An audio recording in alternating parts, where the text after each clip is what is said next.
ሰላም ጤና ይስጥልን አድማጭ ተመልካቾቻችን ነሐሴ 17 2018 ዓ.ም ላይ እንገኛለን። በዚህ ሰዓት የተለያዩ ወታደራዊ፣ ፖለቲካዊ፣ ዲፕሎማሲያዊና የአፍሪካ ቀንድና የምስራቅ አፍሪካ አጫጭር መረጃዎችን ይዤ መጥቻለሁ። እስከ መጨረሻው እየተከታተላችሁ አብራችሁ እንድትቆዩ ነው በአክብሮት የምጋብዛችሁ።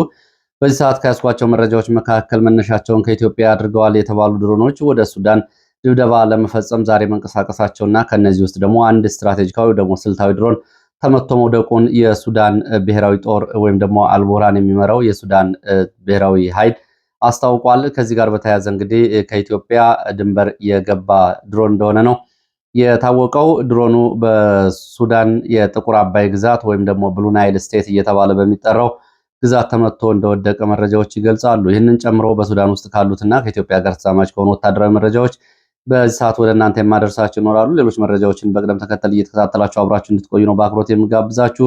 በአማራ ክልል የቀጠለው ጦርነትና የመከላከያ አዛዦች በጭካኔ በሐኪሞች ላይ የሚወስዷቸው እርምጃዎች ቀጥለዋል። ዛሬ በደብረ ታቦር ቀጠና የአንድ ጤና ማዕከል ሙሉ ሐኪሞች ተወስደው ታስረዋል። ከነዚህ መካከል ሴት ነርስ ተረሽናለች። በወታደሮች አዛዥ በቀጥታ በተሰጠ ትዕዛዝ አስክሬናቸው እንዳይነሳ ተደርጓል የሚሉ መረጃዎችን ጨምሮ በተለያዩ አካባቢ ያሉ የግንባር ዝርዝር መረጃዎችን ማሰናድቻለሁ። እስከ መጨረሻው አብራችሁ እንድትቆዩ ነው በአክብሮት የምጋብዛችሁ።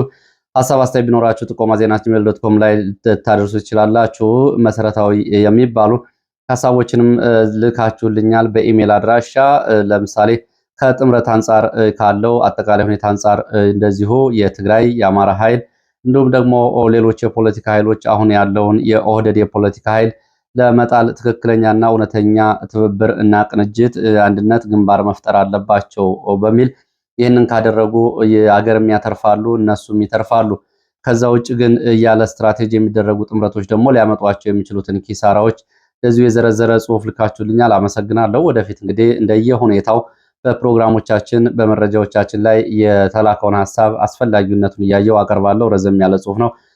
አመሰግናለሁ። እንግዲህ የአፋርም የትግራይም የአማራም የኦሮሞ ኃይሎችም ኢትዮጵያዊነትን የሚቀበሉ በአመዛኙ እንዲሁም ደግሞ የሌሎች ኢትዮጵያን ኃይሎች ማድረግ ስላለባቸው ጉዳዮችና አሁን ክልል የሚለው የእያንዳንዱ ብሔር ግዛት እንደ መጨረሻ ምሽግ ሊቆጠር የማይገባውና ማንንም ሊያድን የማይችል አደረጃጀት እንደሆነና በኢትዮጵያዊ ማዕቀፍ ውስጥ ትልቅ ኃይል መፍጠር ከተቻለ ሁሉም ዋስትና ይኖረዋል ብለዋል። አሁን ተከፍሎ የተሰጣችሁን ልዩ ወረዳ፣ ልዩ ዞን፣ ልዩ ክልል እኒህን እናድናለን፣ ይህም ለመጨረሻ ምሽጋችን ነው ብላችሁ የምትንቀሳቀሱ ኃይሎች ካላችሁ ኦህዴድ በየትኛውም መንገድ ተራ በተራ ይውጣችኋል፣ ይሰለቅጣችኋል። እንዲሁም ደግሞ ትንሿን ኢትዮጵያ በትልቋ ኦሮሚያ ውስጥ ለመገንባት ለሚደረገው የፖለቲካ ሂደት የትኛውም ኃይል በተናጠል ሊያመልጥ አይችልም የሚል አስተያየት ያለው ነው። በጥቅሉ አመሰግናለሁ። እንግዲህ በፖለቲካ ውስጥ ልምድ ያላቸው ሰው እንደሆኑም ፕሮፋይላቸው ወይም ደግሞ የጽሁፉ ባለቤት የህይወት ታሪክ ምሱን ያሳያል። አመሰግናለሁ። ወደ መረጃዎቹ ነው በቀጥታ የሚሄደው። ወደ መረጃዎቹ ሲሄድ በመከላከያ ሰራዊት አመራሮች ቅጽል ስም ወጥቶላቸዋል የሚል ነው። የመከላከያ አዛዦች አሁን እያንዳንዱ የእዝ አመራር እንዲሁም ደግሞ የመምሪያ አዛዥ እና የሚሊተሪ ካውንስል ዋና ዋና ወታደራዊ አዛዦች እያንዳንዳቸው ቅጽል ስሞች ወጥተውላቸዋል የሚሉ መረጃዎች ልካችሁልኛል። ከነዚህ መካከል እንግዲህ የዘወትር የወታደራዊ የመረጃ ምንጭ ተባባሪ ከሆኑት መካከል ጀነራል ሲሚንቶ በሚሰሯቸው እና በሚያንቀሳቅሷቸው ቢዝነሶች በሚሰሩ ስራ እና ከኮንትሮባንድ ስራቸው ጋር በተያያዘ ነው የጀነራል በሚል ቅጽል ስም ይወጣላቸው። ለምሳሌ የሰሜን ምዕራብ እዝ አዛዥ ወታደራዊ አዛዥ ጀነራል ሲሚንቶ እየተባለ በቅጽል ስሙ በጓደኞቹ ይጠራል።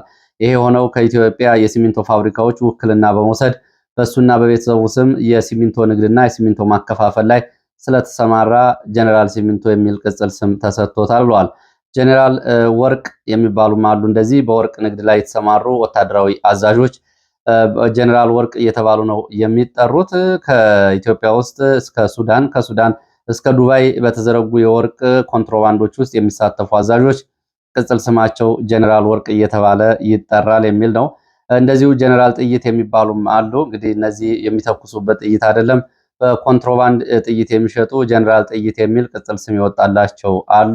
ሌላው ደግሞ ጀነራል ዶላር የሚባሉም አሉ ብለዋል። እንግዲህ በዶላር እና በውጭ ገንዘቦች ዝውውር ጋር በተያያዘ ስማቸው የሚነሳ ወታደራዊ አዛዦች ጀነራል ዶላር እየተባሉ በጓደኞቻቸው ይጠራሉ የሚሉ መረጃዎችን አድርሳችሁኛል። አመሰግናለሁ። እንግዲህ የተለያዩ መረጃዎች እንደሚያሳዩት እንግዲህ የኢትዮጵያ በጦርነት እየተቃጠለች እየነደደች ባለችበት ሰዓት በዚህ ሰዓት ትልልቅ ወታደራዊ አዛዦች፣ የልዩ ኃይል፣ የፖሊስ እንዲሁም ደግሞ ከብልጽግና ባለስልጣናት ጭምር ይህንን ጦርነት እንደ ትልቅ የፋይናንስ የሀብት የገንዘብ ምንጭ አድርገው የሀገሪቱን ቀውስ በዚህ መንገድ የሚጠቀሙ ትልልቅ ወታደራዊ አዛዦች አሉ ተብሏል። አብይ አህመድም እነዚህ ወታደራዊ አዛዦች በሙስና በኮንትሮባንድ እንዲሁም ደግሞ በተለያየ መንገድ እንዲንቀሳቀሱ እየፈቀደላቸው እያወቀም እንደዚሁ እያስቀመጣቸው የትም አይሄዱም በሚል በሙስና ተንበርክከው በእጁ ስር እንዲቆዩ ለማድረግ ነው የሚሉ አስተያየቶችን ጨምሮ በርካታ አስተያየቶች መጥተዋል። እንግዲህ ከተሰጣቸው መሬት ውጭ እንደዚሁ በተለያየ መንገድ በቤተሰቦቻቸው ስም 5 ጊዜ መሬት የተቀበሉ አዲስ አበባ ውስጥ ስለመኖራቸው የሚገልጹ መረጃዎች ጭምር ወጥተዋል። በኦሮሚያ ክልልም እንደዚሁ በአማራ ክልል ዘመቻ ለሚመሩ ወታደራዊ አዛዦች የመሬት የገንዘብ ሽልማቶችን ያደርጋል። የአማራ ክልል በየከተሞች ስምሪት ለሚገኙ ወታደራዊ አዛዦች እና እንደዚሁም ደግሞ የፖሊስ የሚሊሻ አድማ ብተና አባላት የህዝብና የመንግስት መሬት እንደዚሁ እየቸበቸበ ይሰጣል የሚሉ በርካታ ጥቆማዎች መጥተዋል። አመሰግናለሁ። ወደፊት እንግዲህ በተቀናጀ መንገድ በመረጃ ይዣቸው እመጣለሁ። ወደ መረጃዎች በቀጥታ ሲሄድ በደቡብ ጎንደር ዞን በሲቪሊያኖች ላይ ጥቃት መፈጸሙን የሚገልጽ መረጃ ወጥቷል። አሳዛኝ ጥቃት ነው የተፈጸመው። በደብረ ታቦር ከተማ አቅራቢያ በሚገኘው ማህደረ ማርያም፣ ወርቄን፣ ቁስቋም፣ መድኃኔዓለም፣ ቀፎ ቤት፣ ወርቃጠና በተባሉ አካባቢዎች ላለፉት 3 ቀናት በነበረ ከፍተኛ ውጊያ ምክንያት በሲቪሊያኖች ላይ ጭካኔ የተሞላበት ግድያና እስራት መፈጸሙን ከቦታው የወጡ መረጃዎች ገልጸዋል። በአካባቢው በነበረው የ3 ቀናት ውጊያ በርካታ የመከላከያ ሰራዊት አባላት መሞታቸውን ተከትሎ የመከላከያ ሰራዊትና አባላት በሚሊሻዎች ለፋኖ አካላት ድጋፍ ታደርጋላችሁ በሚል ሰበብ በከተማዋ ነዋሪዎች በሐኪሞች ላይ ጭካኔ የተሞላበት በሕክምና ባለሙያዎች ላይ ጭካኔ የተሞላበት ግድያ መፈጸማቸው ነው የተገለጸው።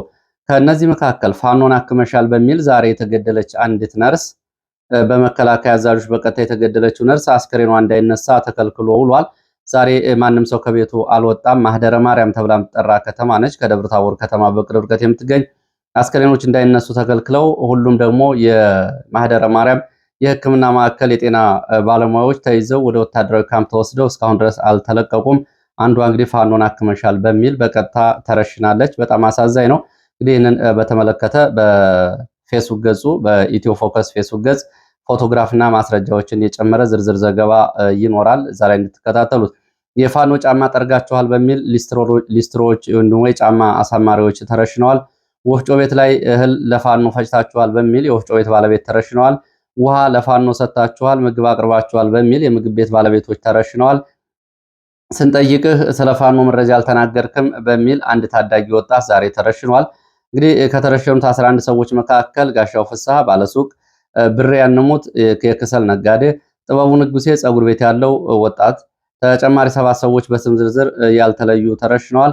እስካሁን ባለው ሁኔታ 11 ሰዎች በአሰቃቂ ሁኔታ ተረሽነዋል፣ ሐኪሞችን ጨምሮ።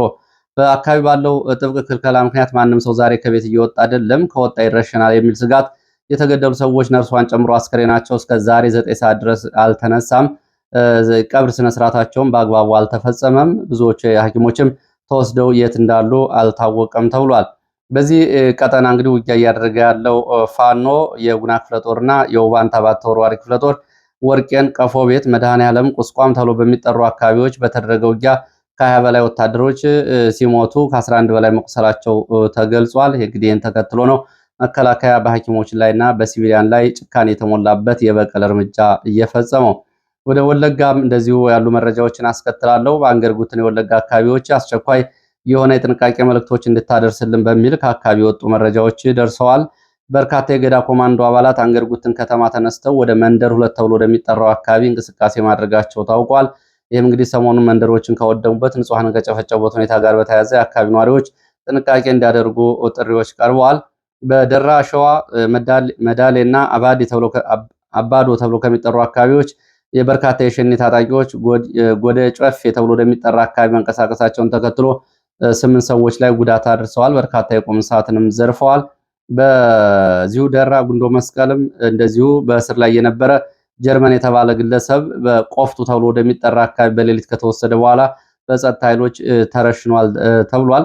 በአካባቢው በተለይ በወለጋ አካባቢ የሚንቀሳቀሱ የጸጥታ ኃይሎችም እንደዚሁ ከቪዲዮና ምስል ቀረጻ ጋር በተያያዘ ኦህዴድ ብልጽግናን እያከሰራችሁ ነው በሚል የጋራ ጥምረት የተባለው እንግዲህ ከገዳ ኮማንዶ በሰላማዊ መንገድ ወደ መንግስት የተመለሱ የሸኔ አባላት እነሱም እነጃል ፈቃድና እነጃል ሞሳን የርጴል ኦላን የሚሊሻ የቄሮ አባላት ማህበራዊ ሚዲያዎቻቸው ላይ በየአካባቢ በአማራ ተወላጆች ላይ የሚፈጸሙ ጭፍጨፋዎችን በቪዲዮ በቲክቶክ በተለያዩ ማህበራዊ ሚዲያዎች በፌስቡክ እያሰራጩ ገመና እያጋለጣችሁ ነው በሚል ቪዲዮ እንዳይጠቀሙ ክልከላ ተጥሏል። በሰሞኑን ቤተክርስቲያን እያቃጠሉ ከተሞችን እያቃጠሉ እንግዲህ የረጲሎላ ወይም ደግሞ የጸረ ሽምቅ የሚባሉትና ገዳ ኮማንዶዎች ቪዲዮዎችን ሲለቁ ነበር። ይህ አጋልጦናል በሚል እንዳትለቁ በሚል ትእዛዝ ተሰጥቷል። ለስራና ለምርመራ የሚያስፈልጉ ካሉ በውስጥ ያዟቸው። ዋናው ስራ መስራት ያለባችሁ መሬት ላይ ነው። ቪዲዮና ምስሎችን እየቀረጻችሁ እኛን አታጋልጡን የሚል ትእዛዝ ተሰጥቷል። በሌላ በኩል እንግዲህ ከዚህ አካባቢ የሚወጡ መረጃዎች በጣም አስቂ ናቸው። በነገው ዕለት ሊሙ ገሊላ ተብሎ በሚጠራ ወረዳ ምስራቅ ወለጋ ማለት ነው ነሐሴ 18 የአካባቢው የጸጥታ ሰዎች የአካባቢው ወጣቶች የአማራ ንብረቶችን፣ ቤቶችን፣ ንብረቶችን እንዲያቃጥሉ ትዕዛዝና ጥሪ አስተላልፈዋል። በቀጠሮ ነው የሚያደርጉት። ወደ አካባቢው እንሄዳለን በሚል በዚሁ ሊሙ ገሊላ አካባቢ ለነገ ለነሐሴ 18 ቀጠሮ ይዘዋል። ስለዚህ በአካባቢ የሚኖሩ ሰዎች ጥንቃቄ እንዲያደርጉ መልእክቱ ይደርሳቸው ተብሏል። እንግዲህ ቀደም ብሎ እንዶዴ ዲቾን ጨምሮ በተለያዩ አካባቢዎች በግዳያና ወረዳ በእንዶዴ ዲቾና በአካባቢው ውድመቶችና በአማራ ላይ ለደረሰው ጥፋት ቀደም ብሎ የአካባቢውን ነዋሪዎች ትጥቅ ሲያስፈቱ የነበሩ የአካባቢው አስተዳደርና የመከላከያ አዛዦች እኛ እንጠብቃለን በሚል ትጥቅ ካስፈቱ በኋላ የሁሉ ጉዳት እንደደረሰ ሊታወቅ ይገባል። ስለዚህ አሁን ጥንቃቄ ይደረግ ነው ያሉት የመረጃ ምንጮቹ። ወደ ሌሎች መረጃዎች ሲሄድ ደግሞ የፋኖ የቴዎድሮስ ዕዝ 201ኛ 64ኛ ክፍለ ጦር በዚህ በደብረ ወርቅ በእነማይና በዲማ ቀጠናዎች የነበሩ ውጊያዎችን በተመለከተ የላከውን ሪፖርት በአጭሩ ወደ እናንተ አቀርባለሁ። ነሐሴ 17 2018 የውጊያ ሁነቶችና የሜዳ ውሎችን በተመለከተ በዲማ ለምጨን እንግዲህ ከበላይ ዘለቀ ጋር በተያያዘ ብዙዎቻችሁ አባ ኮስተር የሚል መጽሐፍ አንብባችሁ ከሆነ ታስታውሳላችሁ።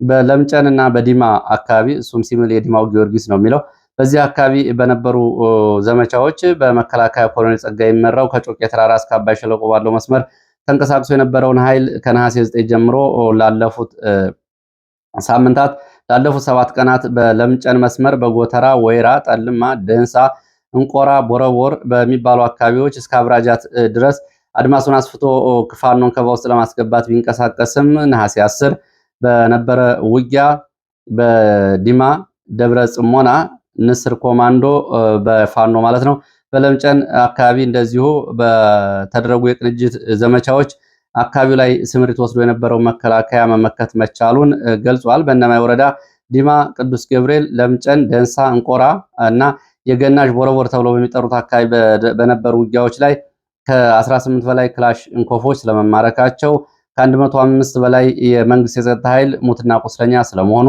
ከ12 በላይ የአድማ ብተና አባላት የላይኛው የመከላከያ ነው ከ12 በላይ የአድማ ብተና አባላት ከ21 በላይ የሚሊሻ አባላት ሲደመሱ 24 ደግሞ የሚሊሻ አባላት ሙት ከባድና ቀላል ቁስለኛ ስለመሆናቸው እንደዚሁ ከሟች የሚሊሻ አባላት መካከል የተወሰኑት በደብረ ወርቅ የቀብር ስነ ስርዓታቸው ሲፈጸም ሌሎች ደግሞ እንደዚሁ በተለያዩ አካባቢዎች የቀብር ስነ ስርዓታቸው መፈጸሙን የሚገልጹ መረጃዎችን ነው የላከው። በዲማ ከተማ ለመቆጣጠር በተደረገ ዘመቻ ከደብረ ወርቅ ከነማይ ሰቀላ ቀበሌ በከባድ መሳሪያዎች በመድፍ እና በቢኤም ጥቃት በአካባቢው በሚገኙ መሰረተ ልማቶችና ማህበራዊ አገልግሎት መስጫ ተቋማት ላይ ጉዳቶች መድረሳቸውን እንደዚሁ ሪፖርቱ ይገልጻል። በዲማ የቅዱስ ጊዮርጊስ ሙዚየምን ጨምሮ በአካባቢው በነበሩ ውጊያዎች በንብረትና በአካባቢው በሚገኙ የማህበራዊ አገልግሎት መስጫ ተቋማት ላይ ጉዳቶች መድረሳቸውን ክፍለ ጦሩ በላከው መረጃ ገልጿል። ቀጥላለሁ ወደ መረጃዎቹ። በአዲስ አበባ የጣሊያን አምባሳደር ለ5 ወራት ብቻ ካገለገሉ በኋላ በድንገት መጠራታቸው በጣሊያን ውስጥ መነጋገሪያ ሆኗል ተብሏል። የአምባሳደር ሴም ፋብሪዝ በኃላፊነት ላይ ለቆዩት ለ5 ወራት ብቻ ነው በድንገት ወደ ሮም መጠራታቸው ያለውን ዲፕሎማሲያዊ ሁኔታ መነጋገሪያ አድርጎታል። አምባሳደሩ ሰኔ 2025 ካቢኔ ከተሾሙ በኋላ በህዳር ወር አዲስ አበባ የገቡ ሲሆን ጥር 2006 ሹመት ደብዳቤያቸውን አቅርበው ነበር። ሆኖም ሐምሌ 30 ቀን 2026 የወጣው የፕሬዝዳንታዊ ዲክሪ ወይም ደግሞ ጥሪን አምባሳደሩ በዝቅተኛ የመቆያ ገደብ በማድረግ ወደ ሀገራቸው እንዲመለሱ አድርጓቸዋል። ይህ በጉዳዩ ላይ መነጋገሪያ ሆኗል። በኢትዮጵያ በኩልም በጣሊያን በኩል እስካሁን የተሰጠ መረጃ የለም። በጣሊያን ፓርላማ ጉዳዩ ሪፖርት እንዲቀርብላቸው የጣሊያን የፓርቲ ተወካዮች እየጠየቁ ነው የሚገኙት። ወደ ጎረቤት ሀገራት መረጃዎች ይሄዳለው። የሱዳን የተመለከተ ነው። የሱዳኑ ፈጥኖ ደራሽ ኃይል ዛሬ ባወጣው መግለጫ ላይ በተለያዩ አካባቢዎች በአልቡራን ጦር ላይ ድል መቀዳጀቱን ገልጿል። የፈጥኖ ደራሽ ኃይሉ በዳርፎር ኮርዶፋን ክልሎች የሱዳን ጦርና አጋሮቹ የሙስሊም ወንድማማቾች ሽብርተኛ ጦርን ሲል የጠራውን ኃይል መምታቱንና ከፍተኛ ጉዳት ማድረሱን ባወጣው መግለጫ አስታውቋል። በሁለት ሳምንት ውስጥ በተካሄዱ ወታደራዊ እርምጃዎች ከ331 በላይ የውጊያና የታጠቁ ተሽከርካሪዎች ከሰባት በላይ የነዳጅ አቅርቦት ጭነት መኪናዎች እንዲሁም 4 የሮኬት ተኳሾች መድፎችን ጨምሮ በርካታ ከባድ መሳሪያዎችን መደምሰሱን ገልጿል። 2 ታንኮችን፣ 3 የኤሌክትሮኒክስ ማስተጓጓያ ወይም ደግሞ የራዳር ጃሚንግ ኤሌክትሮኒክ ሲስተሞችን ማውደሙን የአርኤስኤፍ ወይም ደግሞ የደጋሎ ጦር ገልጿል። ግጭቶቹ በሪሃድ፣ አልኑባ፣ ጃብራ፣ አልሼክ፣ ግሬጀክ፣ ቁርፋ፣ ሳይላ በተባሉ አካባቢዎች መካሄዳቸውንም እንደዚሁ ገልጿል። በዚህም በግንባር ትልቅ የኃይል ሚዛን ለውጥ በማምጣት ስትራቴጂካዊ ቦታዎችን መቆጣጠሩና የሱዳን ጦርን የመከላከል አቅም ማዳከሙን ነው በመግለጫው የገለጸው። አርኤስኤፍ በኮርዶፋና በጥቁር አባይ ክልሎች ያሉትን የሱዳን ጦር ምሽጎች ጥቃቱን አጠናክሮ እንደሚቀጥልና ሱዳንን ሙሉ በሙሉ በቁጥጥር ለማድረግ በፍትህና እኩልነት ላይ የተመሰረተ ሀገር ለመመስረት እንደሚሰራና ጦሩ ወደ ካርቱም የሚያደርጋቸው እንቅስቃሴዎች እንዲቀጥል ትዕዛዝ ሰጥቷል፣ ጥሪም አስተላልፏል። እንግዲህ የሚሆነውን አብረን የምናየው ይሆናል። እንግዲህ ከዚህ ሪፖርት ጀርባ ግን የአልቡርሃን ጦር ድል እየቀናው ነው የሚገኘው በኮርዶፋን ግዛት። እንግዲህ መግለጫው ባለበት ይቆይና ወደፊት ተለዋጭ ሁኔታዎች አብረው ይታያሉ።